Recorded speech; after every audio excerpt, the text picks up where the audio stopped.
Hi mga langga! It's me again, Dindin Elonga na gwapa! Charot! Anyway mga langga, syempre, day off natin every Sunday. So, meron tayong oras na para maggala, mag-chill, mag-relax, kuno! So, pagkatapos ko dyan mag-church mga langga, so meron nag-aya sa akin na friend ko from Quezon City na magtagaytay daw kami! Kami, hindi kayo. And first of all, mga langga, isasama ko kayo sa aking vlogs. Siyempre, panoorin mo dyan. Chichikahan lang tayo dito mga langga kasi sobrang lamig talaga. Kasi hindi pwede makancel kasi ngayon lang yung off nila. Kaya kahit sobrang ulan dyan mga langga, for the go. Kasi Dora tayo, explorer, charot. That time mga langga, nakadaan na kami ng Dasmariñas mga langga. Super lamig dyan mga langga and ang lakas ng hangin. May pangewe nga kasi malamig diba? Pero for the go gyapon kasi lagaw ang goal. Pero langga, alam mo, sobrang saya ko dyan. Kahit alam ko na masakit sa puwet yan kasi 1 hour and a half yung aming travel, pero for the go. Kasi ngayon lang ako ulit makapunta ng Tagaytay. Pupuntahan namin dyan mga langga. Sobrang nakaka-relax siya, nakaka-chill, like alam mo, makakalimutan mo yung problema mo, yung masimoy mo lang yung hangin, sobrang lamig, wala kang iisipin. Minsan mga langga, kailangan din natin lumabas, kailangan din natin maghanap ng place na kung saan tayo may peace of mind, na makaka-relax tayo, iwas stress. Kaya gawin nyo rin yun mga langga, nakakatulong siya na kahit minuto man lang mapagpahinga yung utak natin sa daming problema.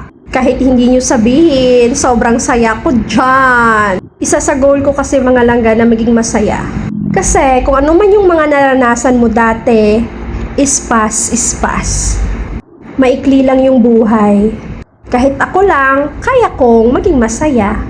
Kung kaya kong maging masaya, kaya mo rin. Charot! Isang goal ko pa mga langga, iwasan yung mga taong toxic. Iwasan yung mga marites, mga tao na hindi man lang makatulong sa'yo, mga tao na wala namang ambag pero maraming sinasabi tungkol sa buhay mo. Charot! Kasi mga langga, wala namang tutulong sa'yo pag nagkasakit ka, ikaw at ikaw pa rin haharap kung ano man yung mga naranasan mo, yung mga problema mo, ikaw at ikaw pa rin. Masarap kaya mamuhay na wala kang kaaway, tipo na wala kang pakialam sa mga tao. Kung meron ka mang narinig, labas sa kabilang tenga, ganorn. Kasi maliit na comment lang, sobrang lalaki na agad. Yung sobrang toxic na ngayon yung social media talaga. Kaya imbis na bigyan mo ng oras yung mga ganyang tao, o yung mga story, nako, wala akong pakialam dyan. Basta gagala tayo mga langga. That I realize mga langga, I don't waste time to people like, you know, charot! Always remember, time is gold.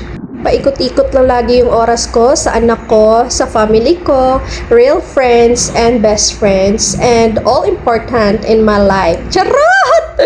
English siya. Ang dami kong chika. Anyway, mga langga. Almost here na mga langga. Andito na tayo sa picnic group. Parking lang.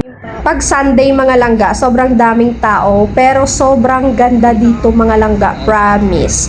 10/10. Nakaka-relax siya and sobrang ganda ng view. Masatisfy ka talaga pag pinuntahan mo to yung lugar na to. Kung sa lamig lang yung pag-uusapan, sobrang lamig, parang Bagyo. Pero sobrang ganda dito mga langga yung view, na-amaze talaga ako and nakaka-relax talaga siya. And kung meron kang mga kids, pwedeng-pwede and mag-enjoy din dito. Anyway mga langga, kung gusto mo mag-overnight, pwedeng-pwede dyan. Sobrang ganda yung tanawin and all. If you want like this, please like, comment, and share. Bye mga langga! Ito yung mga pictures ko mga langga and of course, souvenir.